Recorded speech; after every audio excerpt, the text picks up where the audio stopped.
සුබ දවසක්. ඔයාලා මේක වෙලා ඉන්නේ අනුහස් ඩිජිටල් YouTube channel එකෙන් ගෙන අලුත් වීඩියෝ එකක් එක්ක. මම මේ වීඩියෝ එකෙන් ගෙනාවේ TikTok එකට dark mode එක දාගන්න ඕමද කියලා. අපි YouTube channel එක subscribe කරලා නැත්නම් දැන් subscribe කරලා notification button එක all දාගන්න.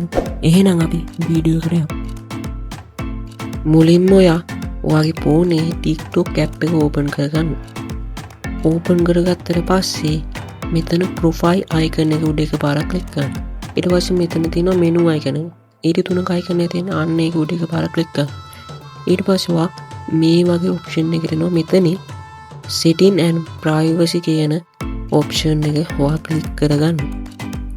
ඒක click කරගත්තට පස්සේ ඔයා මේ වගේ එක කරනවා. මෙතනින් පල්ලෙහාට ගිහම ඔයාලට බලා ගන්න පුළුවන් display කියලා icon එකක් තියෙනවා. display කියන icon එක උඩ එකපාරක් click කරන්න.